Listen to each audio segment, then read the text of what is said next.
जब रश्मि बिखेरे, पौष मास आए, सुखकारी धर्म कर्म का पाठ सिखाए, सजे जीवन की फुलवारी। श्री हरि विष्णु की जय हो। ओम गृहणी सूर्याय नमः। मैं नीलम आप सभी का आपके अपने चैनल प्रभु भक्ति संगीत में हार्दिक स्वागत करती हूँ। आज पोष माह के कृष्ण पक्ष की एकादशी तिथि और दिन गुरुवार है। गुरुवार का दिन भगवान श्री हरि विष्णु को समर्पित है। गुरुवार के व्रत करने और विष्णु जी की पूजा करने से धन लाभ प्राप्त होता है। घर में हर चीज में बरकत बनी रहती है। पर गुरुवार के व्रत हमें पोष मास में कभी भी शुरू नहीं करने चाहिए। पोष माह में व्रत शुरू करने से हमें पुण्य फलों की प्राप्ति नहीं होती है, इसलिए कोई भी व्रत हमें इस महीने में शुरू नहीं करने चाहिए। अगर व्रत हम पहले से कर रहे हैं तो हम व्रत को चालू रख सकते हैं। तो अब हम सुनते हैं आज की कथा। आज हम सबसे पहले सुनेंगे श्री हरि विष्णु की कथा। एक बार एक अनपढ़ गंवार आदमी था। एक दिन वो महात्मा जी के पास जाकर बोला, महाराज मुझे कोई सीधा साधा नाम बता दो जिसे लेकर मैं भगवान का नाम जपता रहूं। महात्मा जी ने कहा, तुम अघमोचन अघमोचन कहा करो। अज्ञानी पाप और भूषण यानी छुड़ाने वाला। अग्वेचन मतलब होता है जो पाप को छुड़ा सके। अब है बेचारा गांव का गंवार आदमी। अगर मोचन मोचन बोलता हुआ तो जा रहा था, पर अगमोचन बोलते हुए रास्ते में वो गोचन लगाना भूल गया और वह घमोचन घमोचन बोलने लगा। एक दिन वह हल जोत रहा था और वह घमोचन घमोचन का जाप करने लगा। उधर वैकुंठ लोक में भगवान विष्णु भोजन के लिए बैठे ही थे कि उन्होंने घमोचन का उच्चारण सुना और उनको हंसी आ गई। लक्ष्मी जी ने पूछा, प्रभु आप हंस क्यों रहे हो? भगवान बोले, आज हमारा एक ऐसा भक्त है जो ऐसा नाम ले रहा है, ऐसा नाम तो किसी शास्त्र में नहीं सुना। उसे सुनकर मुझे हंसी आ गई। लक्ष्मी जी बोली, प्रभु तो हम भी उसको देखेंगे और सुनेंगे कि कैसा भक्त है और वो कौन सा नाम ले रहा है। लक्ष्मी नारायण दोनों उसी खेत के पास पहुंच गए जहाँ वो हल जोत रहा था। घमोचन घमोचन का जाप कर रहा था। पास ही में एक गधा था। भगवान स्वयं तो वहां जाकर छुप गए और लक्ष्मी जी ने एक औरत का रूप लेकर उस भक्त के पास जाकर पूछा, अरे ये घमोचन घमोचन क्यों बोल रहे हो?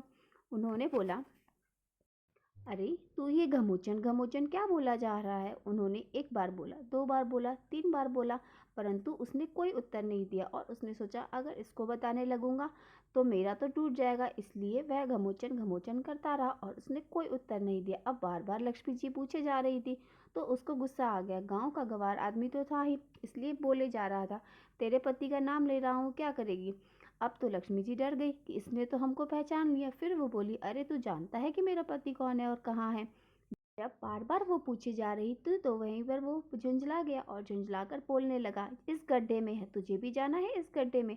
लक्ष्मी जी समझ गई कि इसने तो हमें पक्का ही पहचान लिया। वह बोली, प्रभु बाहर आ जाओ, अब छिपने से कोई फायदा नहीं है। और तब भगवान उसी गड्ढे से बाहर निकल आए और अपने उस भक्त को दर्शन दिए।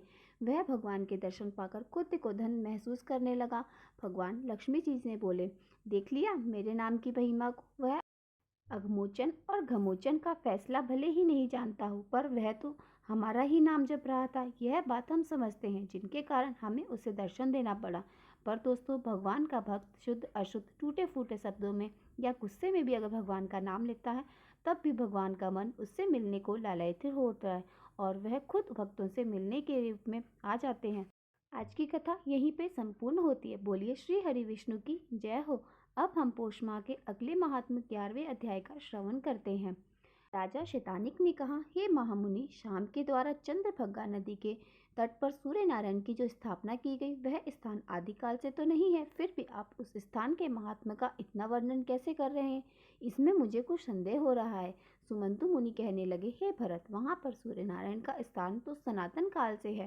सामने उस स्थान की प्रतिष्ठा तो बाद में की है, इसका हम संक्षेप में वर्णन करते हैं। आप भी प्रेम पूर्वक उसे सुनिए। इस स्थान पर ब्रह्मा स्वरूप जगत स्वामी भगवान सूर्य नारायण ने अपने मित्र रूप में तप किया है। वे ही अव्यक्त परमात्मा भगवान सूर्य सभी देवताओं और प्रजा की सृष्टि करके स्वयं 12 रूप धारण कर अदिति के गर्भ से उत्पन्न हुए हैं। इसी कारण उनका नाम आदित्य पड़ गया। इंद्रदाता पर्जन्य पूषा त्वष्टा आयुर्वाण कुमो का संहार करती है। दूसरी धाता नामक प्रजापति में स्थित होकर सृष्टि की रचना करती है। तीसरी पर्जन्य नामक मूर्ति किरणों में स्थित होकर अमृत वर्षा करती है। पूषा नामक चौथी मूर्ति मंत्रों में अभ्यस्त होकर प्रजा पोषण करती है। पांचवी त्वष्टा की जो मूर्ति है वो वनस्पतियों और औषधियों में स्थित है। छठी मूर्ति अरमा प्रजा की रक्षा करने के लिए पूर्व में स्थित है। 7वीं भग नामक मूर्ति पृथ्वी और पर्वतों में विद्यमान है। 8वीं दिवस मुआन मून नामक मूर्ति अग्नि में स्थित है और वह प्राणियों के भक्षण के किए हुए अन्न को बचाती है। 9वीं अंशु नामक मूर्ति चंद्रमा में अवस्थित है जो जगत को आप्या करती है। 10वीं विष्णु नामक मूर्ति दैत्यों का नाश करने के लिए सदैव अवतार धारण करती है। 11वीं वरुण नाम की मूर्ति समस्त जगत की जीवन देयनी है और समुद्र में उनका निवास है, इसलिए समुद्र को वरुणा भी कहा जाता है। 12वीं मित्र नामक मूर्ति जगत का कल्याण करने के लिए चंद्रभागा नदी के तट पर विराजमान है। यहाँ सूर्य नारायण ने मात्र वायु पान करके तप किया है और मित्र रूप से यहाँ पर अभ्यस्त है, इसलिए इस स्थान को मित्र पद अर्थात मित्र वन भी कहते हैं। यह अपनी कृपामयी दृष्टि से संसार पर अनुग्रह करते हुए भक्तों को भांति भांति के वर देकर संतुष्ट करती रहती है। यह स्थान पुण्य है माहुबाहु। यहीं पर अमित तेजस्वी सांब ने सूर्य नारायण की आराधना करके मनवांछित फल प्राप्त किया है। उनकी प्रसन्नता और आदेश से सांब ने यहाँ भगवान सूर्य नारायण को प्रतिष्ठापना को प्रणाम किया है और श्रद्धा भक्ति से उनकी आराधना करता है। वह संपूर्ण पापों से मुक्त होकर सूर्य लोक में निवास करता है। अब जानिए देवर्षि नारद के द्वारा सूर्य के विराट रूप तथा उनके प्रभाव के वर्णन के बारे में। सुमंतु बोले, हे राजन, भयंकर कुष्ठ रोग का श्राप प्राप्त कर दुखी होकर सांब ने अपने पिता भगवान श्री कृष्ण से पूछा, हे तात, मेरा यह कष्ट कैसे दूर होगा? कृपया कर इसका कोई उपाय भी बताइए। भगवान श्री कृष्ण कहने लगे, बस तुम भगवान सूर्य नारायण की आराधना करो, उससे तुम्हारा कुष्ठ रोग दूर हो जाएगा। तुम देवर्षि नारद द्वारा सूर्य नारायण की आराधना विधान की शिक्षा प्राप्त करो, वे प्रसन्न होकर तुम्हें विस्तार से उसकी आराधना का विधान बतलाएंगे। एक दिन नारद जी द्वारकापुरी में भगवान श्री कृष्ण का दर्शन करने आए। उसी समय सांब ने अत्यंत विनम्र भाव से जाकर उन्हें प्रणाम किया और हाथ जोड़कर प्रार्थना की, हे महामुने, मुझे आपकी शरण में ले लीजिए। आप मेरे ऊपर कृपा कर कोई ऐसा उपाय बतलाइए जिससे मेरा शरीर का कुष्ठ रोग मुक्त हो जाए और मेरे कष्ट दूर हो जाए। नारद जी कहने लगे, सांब, सभी देव जिनकी स्तुति करते हैं उन्हीं का तुम भी पूजन करो, उन्हीं की कृपा से रोग से मुक्त हो जाओगे। नारद की बात सुनकर सांब ने फिर पूछा, देवगण किसका पूजन और स्तवन करते हैं, आप भी बताइए, जिससे मैं उनकी शरण में जा सकूं। यह शाप अग्नि मुझे दंड कर रही है। ऐसा कौन देवता है जो कृपा करके मुझे इस विपत्ति से मुक्त कर सकेगा?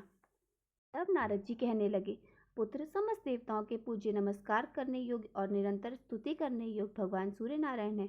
तुम उनके प्रभाव को सुनो। किसी समय समस्त लोकों में विचरण करता हुआ मैं सूर्यलोक में जा पहुंचा। वहां मैंने देखा देवता, गंधर्व, नाग, यक्ष, राक्षस, अप्सराएं सूर्य नारायण की सेवा में लगे हुए हैं। गांधर्व गीत गान गा रहे हैं, अप्सराएं नृत्य कर रही हैं, राक्षस, यक्ष तथा शास्त्र धारण करके उनकी रक्षा करने के लिए वहां खड़े हैं। ऋग्वेद, यजुर्वेद, सामवेद मूर्तिमान स्वरूप धारण कर स्वयं स्तुति कर रहे हैं और ऋषिगण वेदों की रचाओं से उनका स्तवन कर रहे हैं।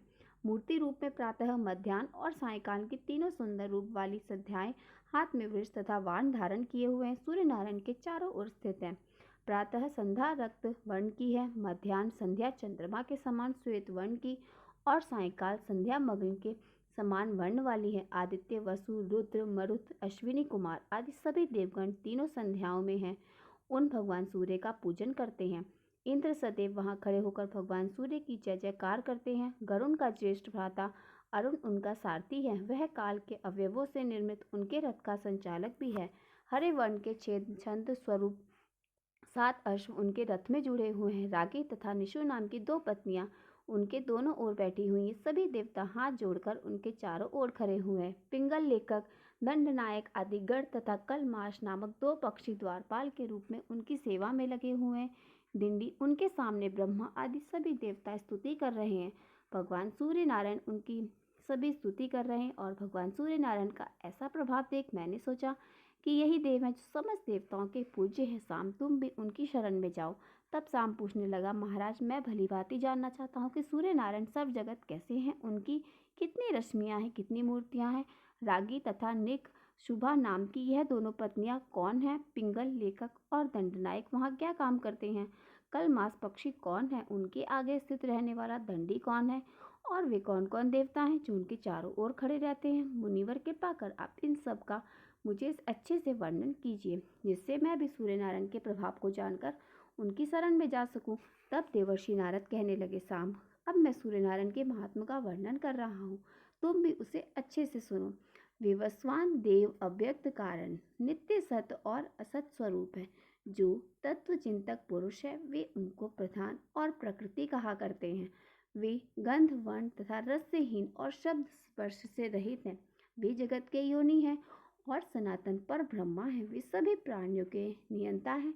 वे अनादि अनंत अज सूक्ष्म त्रिगुण निराकर और अभिज्ञ हैं। उन्हें परम पुरुष कहा जाता है। उन्हीं महात्मा भगवान सूर्य से समस्त जगत परिपथ है। उन परमेश्वर की प्रतिमा ज्ञान और वैराग्य लक्षणों वाली है। उनकी बुद्धि धर्म और ऐश्वर्य को प्रदान करने वाली है। ब्रह्मा बुद्धि कही जाती है। उन अव्यक्त की जो भी इच्छा होती है वही सब उत्पन्न होती है और वही सृष्टि के समय चतुर्मुख ब्रह्मा बन जाती है और प्रलय के समान काल रूप हो जाते हैं। पालन के समय वही पुरुष रूप विष्णु धारण कर लेते हैं। स्वयंभू पुरुष की यह तीनों अवस्थाएं उनके तीनों गुणों के अनुसार हैं। वे आदिदेव होने के कारण आदित्य तथा अज्ञात होने के कारण अज कहे गए हैं। देवताओं में महान होने से वे महादेव कहे गए हैं। समस्त लोगों के ईश होने तथा अधीश होने के कारण वे ईश्वर कहे गए हैं। ब्रह्मत होने से ब्रह्मा और भवत से भव कहे जाते हैं। वे समस्त प्रजा की रक्षा और पालन करते हैं, इसलिए प्रजापति कहे गए हैं। पूर्व में शयन करने से पुरुष उत्पाद न हो और अपूर्व होने से स्वयंभू नाम से प्रसिद्ध है। हिरण में रहने के कारण यह हिरण्यव गर्भ कहे जाते हैं। यह दिशाओं के स्वामी, ग्रहों के ईश, देवताओं के भी देवता होने से देव तथा दिवाकर भी कहे जाते हैं। तत्वदृष्टा ऋषियों ने आपको नार कहा है। यहाँ इनका क्या आश्रय है, इसलिए आप नारायण कहे गए हैं और यह शीघ्रता वाचक शब्द है। आप ही समुद्र रूप धारण करने फिर उसमें शीघ्रता नहीं रहती, इस कारण उसे नार भी कहते हैं। प्रलय काल में सभी स्थावर जंगम नष्ट हो जाते हैं। जब संपूर्ण जगत समुद्र के समान एकाकार हो जाता है तब वे पुरुष नारायण रूप धारण करके उस समुद्र में शयन करते हैं। वे पुरुष वेदों में सहस्त्र शिरों, सहस्त्र भुजाओं, सहस्त्र नेत्रों, सहस्त्र चरणों वाले कहे गए हैं। वे ही देवताओं में प्रथम देवता भी हैं और जगत की रक्षा करने वाले हैं। नारद जी ने फिर से कहा, सांप सहस्त्र युग के समान आप अपनी रात्रि बिताकर प्रभात होते ही उन पुरुष के ने जब सृष्टि रचना करने की इच्छा की तब उन्होंने देखा कि संपूर्ण पृथ्वी जल में डूबी हुई है। फिर उन्होंने वराह रूप धारण करके महासागर के जल में निमग्न पृथ्वी का उद्धार किया। उस समय उनका वेदम शरीर कंपित हो उठा और रोमों में स्थित महर्षिगण उनकी स्तुति करने लगे। पुनः ब्रह्मा जी का स्वरूप धारण कर सृष्टि की रचना करने लगे। उन्होंने सबसे पहले अपने ही समान अपने मन से मुझे सहित 10 मानस पुत्रों को उत्पन्न किया, जिनके नाम हैं भगु, अंगिरा, अत्रि, पुलस, पुलह, क्रतु, मरीच, दक्ष और वशिष्ठ। इन प्रजापतियों की सृष्टि करने के बाद प्रजा की हित कामना से वही सूर्य नारायण देवी अदिति के रूप के पुत्र में स्वयं प्रादुर्भाव हुए। दक्ष की कन्या अदिति का विवाह महर्षि कश्यप के साथ हुआ। उसने भुर स्वर से संयुक्त एक अंड उत्पन्न किया, जिससे द्वादशा आत्मा भगवान सूर्य प्रकट हुए। इस सूर्यमंडल का व्यास 9000 योजन है और 27000 योजन उसकी परिधि है। जिस प्रकार कदम का फूल चारों ओर के सर से व्याप्त रहता है, ठीक उसी प्रकार सूर्यमंडल अपनी किरणों से परिवर्तनों से सिर वाला पुरुष, जिनको परमात्मा कहते हैं, इस तेजोमय मंडल के बीच में स्थित है और वह अपनी सहस्त्र किरणों द्वारा नदी, समुद्र, हृदकूप आदि से जल को ग्रहण कर लेता है। सूर्य की प्रभा रात के समय अग्नि में प्रवेश कर जाती है, इसलिए रात में अग्नि दूर से दिखाई देने लगती है। सूर्योदय के समान वही प्रभा पुनः सूर्य में प्रविष्ट हो जाती है। प्रकाशता अग्नि में भी है। इस प्रकार सूर्य और अग्नि एक दूसरे को आप्या किया करते हैं। सामहेति किरणों गौर रश्मि गभ श्री अभिशत्रु नाड़ी दधि मादे साधे मयुख भानु अंशुम साची सुपर्णकर तथा पाद, यह 20 भगवान सूर्य की किरणों के नाम कहे गए हैं, जो संख्या में 1000 है और 400 किरणों वृष्टि करती हैं, अर्थात बारिश करती हैं, जिनका नाम है चंदन। इन किरणों का स्वरूपम अमृतम है। 300 किरणें हिम को वहन करती हैं, उनका नाम चंद्र है और वर्णपीत है। शेष 300 शुक्ल नाम वाली किरणें धूप की सृष्टि करती हैं। इन किरणों के अलावा भगवान सूर्य की और अन्य किरणें हैं, उनके नाम का वर्णन आप सभी अगले अध्याय में जरूर सुनिएगा।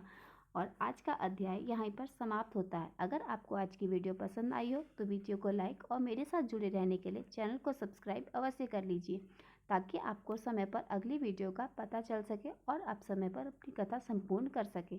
श्री हरि विष्णु की कृपा सदैव आप पर और आपके परिवार पर बनी रहे। बोलो श्री हरि विष्णु की जय हो। ओम घृणी सूर्याय नमः।